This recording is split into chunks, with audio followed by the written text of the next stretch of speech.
You're tuning into Ready, Set, Reset, where our goal is to help listeners reset their outlook by providing a closer look into behavioral and mental health in our youth. We visit with a range of professionals across the field to get their input and insight on what's really going on. Our first series kicks off with the Student Mental Health Chronicles, which features school counselors from across Texas, from public to private. This podcast is for educational and motivational purposes only and is not a substitute for professional training or personal therapy. Hello, and welcome to the Ready, Set, Reset podcast. I'm your host, Sierra O'Neill, licensed professional counselor and founder of Reset IOP. With me is my co-host, Mrs. Penny Haight, licensed professional counselor supervisor and owner of Counseling by Penny and Associates. I'm Penny, a former school counselor. You are tuning in to an episode of our inspiring podcast that spotlights school counselors and the incredible work that they do day in and day out with students. The content you will hear on this podcast today is focused on the struggles in schools related to mental health of youth, providing weekly insight, resources, and solutions to address the growing and ongoing issue that will support other school counselors, parents, teachers, and the students. All right, our guest today is school counselor Mrs. Valarie Martinez Gonzalez, here with us today from the Judson ISD. Welcome, Ms. Martinez. How are you feeling today? Welcome. I'm feeling great. Great. I'm glad to hear, and I'm glad to have you here with us today. So can you tell us a bit about yourself and your experience as a school counselor? So I am a school counselor. I've been doing school counseling for 22 years. I'm formerly a bilingual teacher, worked with a lot of at-risk kids, of course, and then I became a school counselor. Now I'm working on my doctorate, and so I should be done with that soon. Okay, that's amazing. So with working on your doctorate, do you mind if I ask what's your focus right now, or? It's in educational leadership. So my dissertation is going to be over the intersectionality between crisis leadership and social emotional learning. Awesome. Okay, well, that's amazing. And best of luck throughout that journey, because I know it is not an easy one. And you're, also too, still working in the schools day to day as you're working towards that. So, all right. Well, Ms. Martinez, if we go ahead and jump into some questions. What would you say your biggest struggle is in school when it comes to supporting students? I think finding them the resources they need and providing the help they need. And typically, it's a difficult job when you are limited in the school counselors and social workers you may have on campus and you're in a big population of students and we don't have enough services available for them. So it's a struggle working to get them referrals to resources, especially after the COVID pandemic. Okay. That showed a huge increase in mental health issues, that were already there, but COVID just kind of bubbled it all up to the surface at once. We knew it was coming, but it came a lot faster than we were prepared for. So the biggest struggle is getting them resources they need for mental health services. We're working towards that. We're progressively moving forward with that. Okay. But we're still not quite there yet. Okay. So if you don't mind me asking, as far as your population goes with your students, what's the counselor to student ratio, or how many counselors in your school?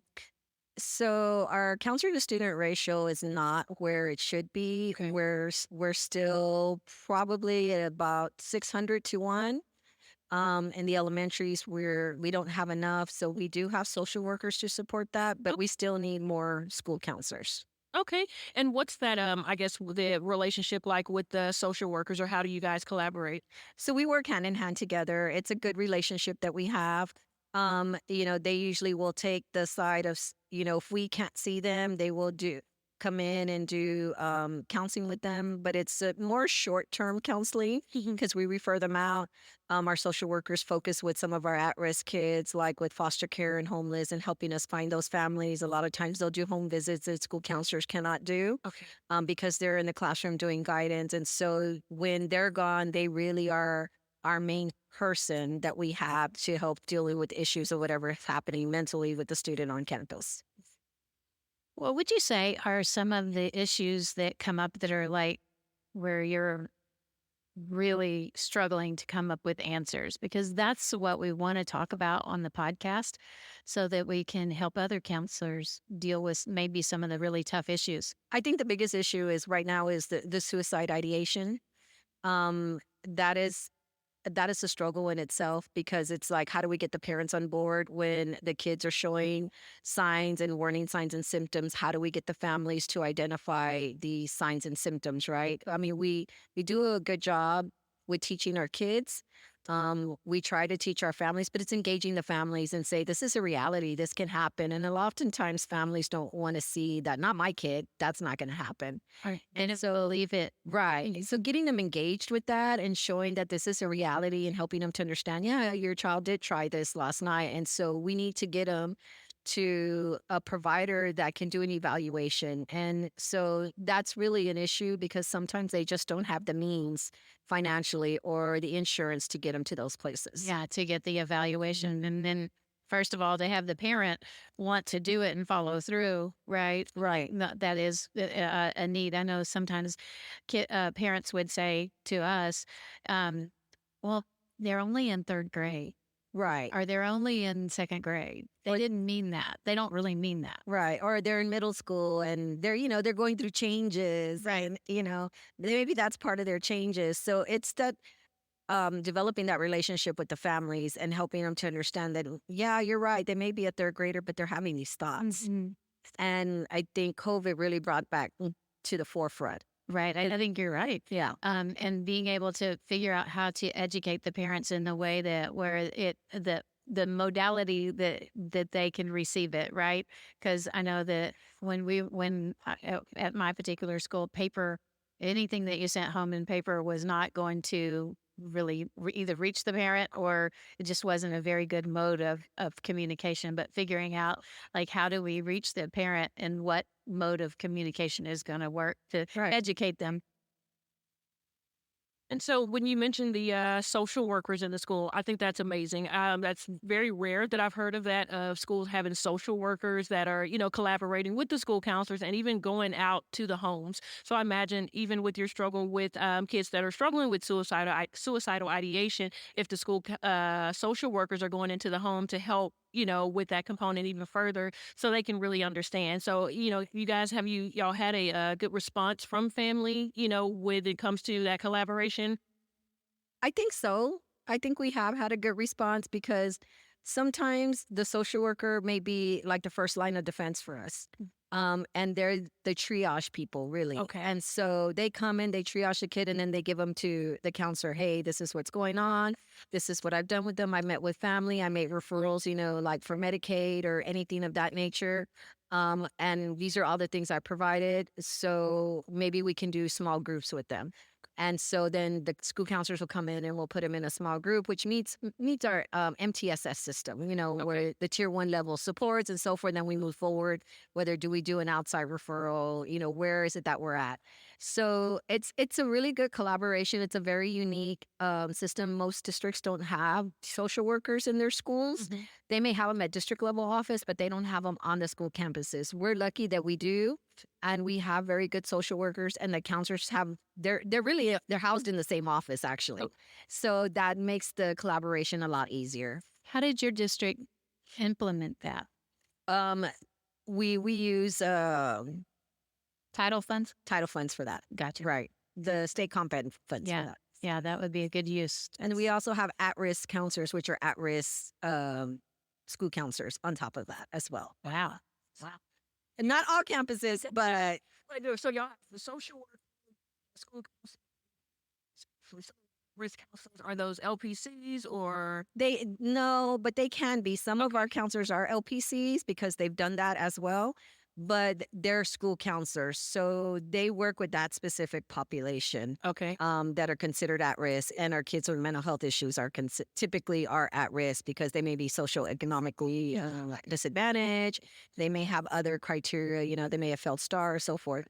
And so those two will work together, and then if need be, then we'll bring in the academic counselor as well, which is the one that's doing the guidances and so forth. Wow. Well, that is amazing. Shout out to Judson ISD because, again, like I said, that's pretty rare across districts. And, we need those in the bigger districts that may have the funds and they're maybe being delegated somewhere else, but that's awesome to hear, with the progress that you guys have made. So when you think about yourself personally, when you were in school, did you know who your school counselor was? I did not. Okay. I didn't even know we had one. Okay. As a matter of fact, my husband and I were talking about this because we went to the same high school together, and he's a year older than me. And so he's like, yeah, so and so, this and that, Miss so and so. And I said, who is that? And our school was a school of like 400 people. So we all knew each other. He's like, she was a school counselor. And I was like, you had a school counselor? And he's like, yeah, you never met with her? I was like, no, babe, I was a high flyer. So why did you meet the school counselor? And he said, well, because I was told I wasn't college material. So all the kids who were told, the at-risk kids, that they weren't college material knew the school counselor. The high flyers did not. And I didn't. So I did my own schedule and I was with the secretary and she did it for me. So I had no clue what the school counselor did. So what do you do at your school to let your students know you're there and your parents, your community? Well, when I was on a campus, I'm at district level now, but when I was on a campus, we did a lot of activities. We were very notable. We were seen.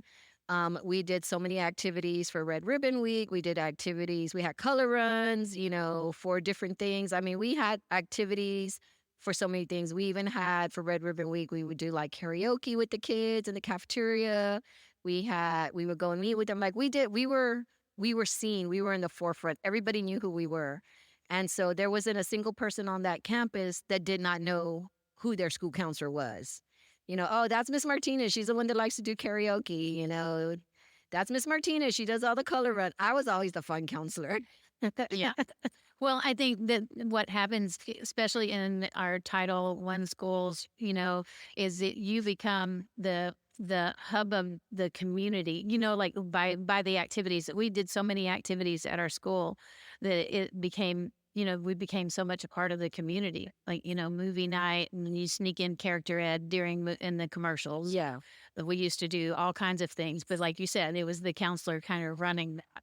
Right. And we had a message we were promoting, but it was disguised under fun activities. We did a scavenger hunt one time for how to come to school and learn. And so they had to go to the office and then they'd get a toy at the office, but it was a little clock to be on time.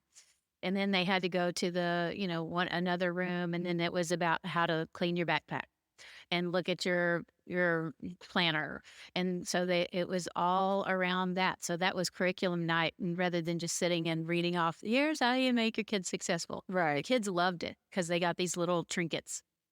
Right. And you make a good point about disguising, emotional wellness. So I do a summer camp that I launched last summer called Camp Thrive, and it's a social emotional wellness camp for kids ages 8 to 12. And I wrapped so much fun in it, plus a skills group at the beginning of the day that the kids responded so well, and the parents are like, how'd you get my kids to do therapy? And I'm like, it's a camp, but we implemented those things to teach them social skills. There was a topic every day, anxiety, self-esteem. And by the end of the camp, some of those kids and the parents were like, wow, I didn't realize these were some of the things that were missing or I could implement at home, but then it could be so fun figuring it out as well. It's not, you don't just have to sit down in one-on-one therapy and talk directly about your emotions. There can be more creativity put to it. So I just love your creativeness and that you're the karaoke's counselor and the color one counselor where the kids know, but they thrive off of it. They're always really good. Right. And we offer a summer program as well for a particular population of students, and it's a college and career readiness. Okay. But under college and career readiness, the way it is set up, it's motivation to achieve, it's goal setting, it's self-identity, finding who they are, finding their strengths. We don't ever focus on their weaknesses. So that camp's actually a very good one because you see the kids initially like, I don't want to be here. It's summer, blah, blah, blah. They're going on arguing and my mom made me come and and then you see the transition like by the second day where they're discovering who they were, and then they're also knowing like, oh, well, I can do more than what I thought I could. So this is an opportunity for me. So what is college? What does a career look like? So they're not just feeling like I'll be lucky if I graduate from high school. So yeah, and then we go on a college tour, and they get to ride on a bus and so forth. And we do charter buses with them, so they just think that that's like the big thing. A totally different message Yeah. than what your husband received from his Exactly. counselor, right? Exactly. Yeah. But my husband, he got lucky. Well, he's smart, but he's like, oh, I'll show you, and so he makes more money than me now. Way more money. So she actually, without realizing it, did him a favor because he got a trade. Well, she put him in a trade. She forced him into a trade that he actually succeeded in and said, oh, I'll show you. And Yeah. yeah. Hey, the benefits of school counselors when you look back on it. Yeah. Okay, so as we talk about school counselors, of course, what advice would you give to a new or inspiring school counselor who's entering the field with a focus on mental health? The advice I would get is get professional development, a lot of professional development. Look to see who your OGs of the school are, the school counselors that you know have a very good program, and just ask them a ton of questions because there's a lot of wisdom that they have. You don't have to do it exactly like they do, but you can learn from them. And then the professional development will help you to expand further. So my advice to them is just take it slowly because you're going to be overwhelmed initially because it's a lot, Yeah. right? You come in and schools don't really train you for a school system. They train you for theory. They train you to do groups, but they don't train you how to operate in a school system. So it's learning how to navigate that. Yeah. You know, having kind of like what's that show where you phone a friend? Okay. Phone a friend when you need to consult on the outside. Ask the audience, you know, call the OG for the Beverly Housewives, you know, and say, how do I navigate this? What do I do in this situation? So just having that support system to help you, I think is the most important for newbies because I've seen newbies come in, get overwhelmed and said, I'm not doing this. And then they leave the industry altogether. Yeah. So as a OG yourself in the field and being at the district level now, is there anything that you do for maybe new school counselors that come into your district or your school that you work with directly? I've supported them. They'll call me and they're like, what do I do in this situation? Okay, where you need to look. What is the guidelines tell you? Did you read the policy? We have a folder where it gives them certain protocols. What does the protocol say? It's okay, what would you do in this? So role playing is very important too. Okay. So doing role playing with newbies with certain situations, and how would you respond in this, I think is very important. So I'm like a lifeline to them and they call me and I'll go up to the campus if I need to. If they say, can you come up here and help me? Sure. Let me put aside what I'm doing and let me go up there to help you with that situation. I remember when I was a new counselor, I had a mentor counselor and I'd call her and we were in two different schools, right? I was Title I, she was not at all. Right. In the same district. And I would say, I had this problem. She goes, ugh, I've never experienced that before. Let's call so-and-so. Somebody is in the district that was in a school like mine. But yes, the mentor counselors are helpful too, right? Being Right. able to call them and say, hey, how do you handle this? Exactly. And not everybody's in a Title I. I've just been lucky that I've worked in Title Is. I was a teacher in Title Is, and then I was a teacher in not Title Is, and then I was at a campus that wasn't a Title I. Very different population, very different way of responding. So I think they have the benefit of that because I know how to navigate that. Not tooting my own horn, just saying, because I've been in those situations. And then if I don't know, I'll say, you know what? I don't know, but I know who's good at that. Let's call them. Yeah. Say having those connections, and those relationships, they'll never fail, going through the field because there's going to be some area of expertise that you may not have. And again, like I said, leaning on some support there. So, well, Miss Martinez, I feel like we've had a great conversation today. I appreciate you sitting down and, speaking with us further to give us additional insight into what you deal with day in and day out as a school counselor in Judson ISD. And before we close, if you could, or had anything to leave with our listeners, what would that be? I think just hang tough, stick it through. The first 3 years, you're what we call a baby counselor. You're going to be a baby counselor. Don't feel bad about that because you're learning. It's actually really the first 6 years. You're learning. I'm still learning. It's 22 years, but I can navigate a little easier. It's taking me that long. And just be confident in what you do and know that so long as you have the best, you're doing the best thing for the student or the family, you will probably never have an issue if you have that. And then passion is important. Do it with passion.